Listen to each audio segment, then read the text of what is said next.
सबको सत सत नमन। मैं आत्म परिचय 326 भाग आपके पास लेकर उपस्थित हुआ हूं। इसमें गंगा माता के स्पर्श के महत्व को दर्शाया गया है। श्लोक संख्या 81 से लेकर के आपके सम्मुख आगे तक 10 मिनट 11 मिनट तक जहां तक चल पाऊंगा वहां तक चलूंगा, क्योंकि आपके लिए 10 मिनट ही बहुत बड़ा लगता है। विघ्न व्यवधान सुनने नहीं देते। इतना बड़ा वीडियो 10 मिनट का 12 मिनट कैसे देखूं? तो छोटा छोटा वीडियो आपके सम्मुख उपस्थित कर रहा हूं। आपसे निवेदन करता हूं शुरू से अंत तक जरूर देखें और सुने। दुख और कष्ट भगवान गरुड़ध्वज और पितर देव सब दूर कर लेंगे। माता गौरी के चरणों में वंदन के लिए शंकर ध्वनि से नमन करता हूं।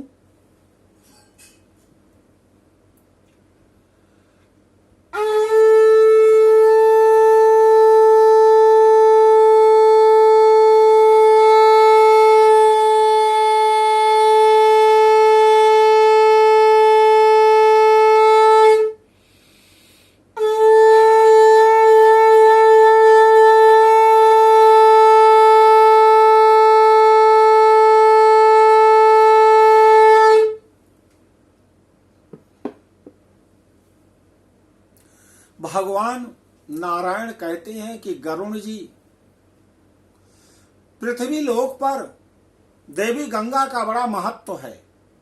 उनकी लहरों के स्पर्श यदि कोई कर ले पवित्र हो जाता है और मेरे धाम को चला आता है। सुनिए, गंगा जलोर्मि संस्पृश मृतकम पावनो यदा स्पृशते पातकम तस्य सदैव विनश्यति।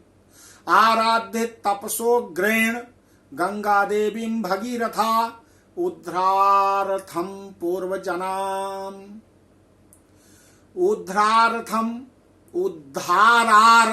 पूर्वजानाम आनयद ब्रह्मलोकतः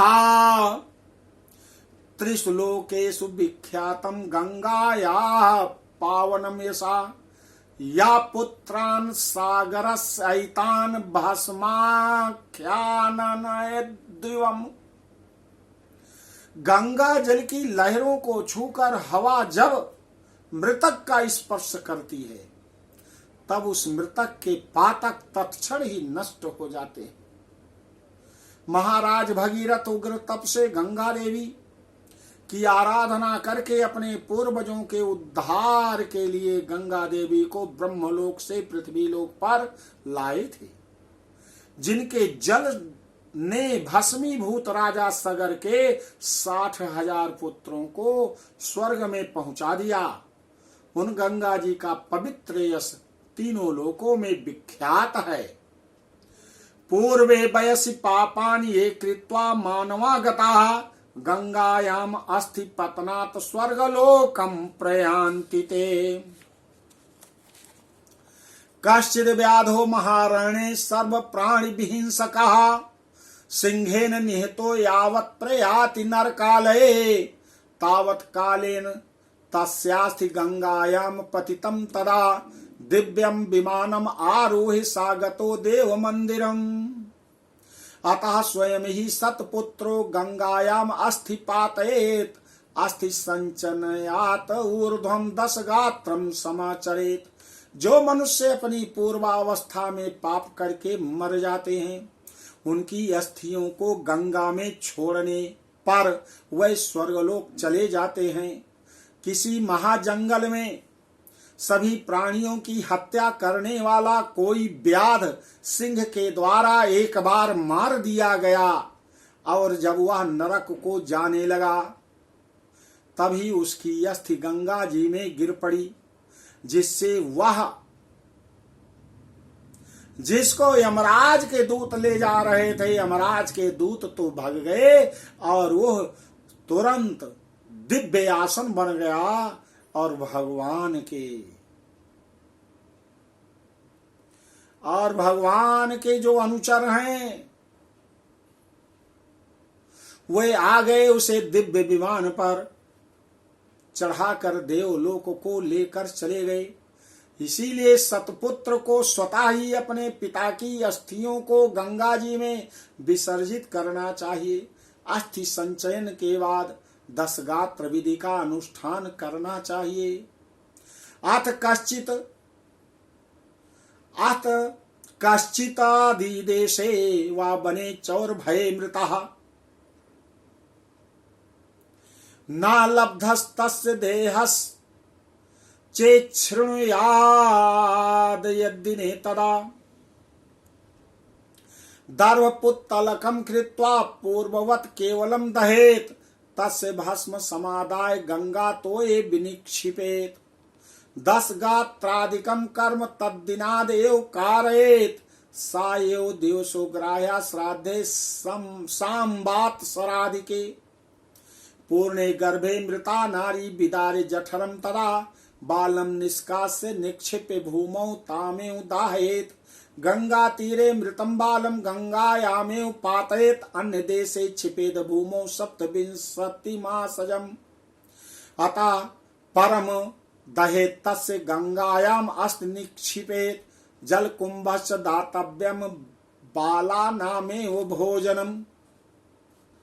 गरुण जी, यदि कोई व्यक्ति विदेश में या वन में अथवा चोरों के भय से मरा हो और उसका शव प्राप्त न हुआ हो, तो जिस दिन उसके मृत्यु का समाचार मिले उस दिन कुश का पुत्तल बनाकर विधि पूर्वक उसका दाह करें और उसकी भस्म को लेकर गंगा जल में विसर्जित करें।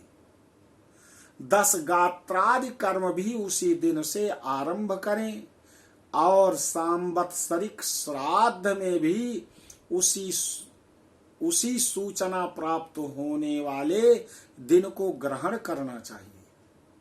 यदि गर्भ की पूर्णता हो जाने के अनंतर नारी की मृत्यु हो गई हो तो उसके पेट को चीरकर बालक को निकाल ले। यदि वह भी मर गया हो तो उसे भूमि में गाड़कर केवल मृतक स्त्री का दाह करें। गंगा के किनारे मरे हुए बालक को गंगा जी में प्रवाहित कर दें और अन्य स्थान पर 27 महीने तक के बालक को भूमि में गाड़ दें।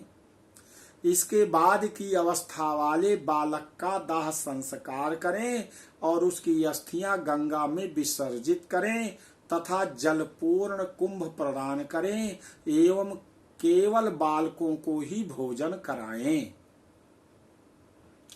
गर्भे नष्टे क्रिया नास्ति दुग्धम देयं मृते शिशौ घटम चा पायसं भोज्यम दद्याद बाल विपत्तिषु कुमारे चा मृते बालान कुमारान एव भोजेत सा बालान भोजेद विप्रान पौगंडे सा व्रते मृते मृतश्च पंचमा दूर्ध्वं व्रता सा व्रतो अपि वा पायसेन गुडेनापि पिंडदाना दद्यात् 10 कर्मात् 11 द्वादशं च वृषोत सर्ग विधिं विना महादान विहीनं च पौगंडे कृत्यम् आचरेत।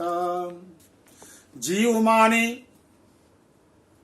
चापितर न पौगंडे सपिंडनम अतस्तस्य 12 अन्येकोदिष्टं समाचरेत। गर्भ के नष्ट होने पर गर्भस्थ शिशु के उद्देश्य से उसकी कोई क्रिया नहीं की जाती, पर शिशु दांत निकल आने के पूर्व की अवस्था वाले बच्चे के मरने पर उसके लिए दुग्धदान करना चाहिए। बालक चूड़ाकरण के पूर्व या 3 वर्ष की अवस्था वाले बच्चों के मरने पर उसके लिए जलपूर्ण घट का दान देना चाहिए और खीर का भोजन कराना चाहिए। कुमार के मरने पर कुमार बालकों को भोजन कराना चाहिए और उपनीत पौगंड अवस्था के बच्चे के मरने पर उसी अवस्था के बालकों के साथ ब्राह्मणों को भोजन कराना चाहिए। 5 वर्ष की अवस्था से अधिक अवस्था वाले बालक की मृत्यु होने पर वह चाहे यज्ञोपवीत संस्कार संपन्न हो अथवा जिसका यज्ञोपवीत न हुआ हो, पायस और गुड़ के 10 पिंड क्रमशः प्रदान करने चाहिए। पौगंड अवस्था के बालक की मृत्यु होने पर वृषोत्सर्ग तथा महादान की विधि को छोड़कर एकादशाह तथा द्वादशा की क्रिया का संपादन करना चाहिए। पिता के जीवित रहने पर पौगंडावस्था में मृत बालक का सपिंडन श्राद्ध नहीं होता, अतः 12वें दिन ही उसका केवल एक कोदिष्ट श्राद्ध करना चाहिए। एकोदिष्ट श्राद्ध करना चाहिए। तो देवियों सज्जनों, आपने 98 श्लोक तक गरुड़ पुराण के अध्याय 10 को सुना। शेष भाग जो 99 से लेकर के और 107 श्लोक तक अगले अध्याय में सुनेंगे।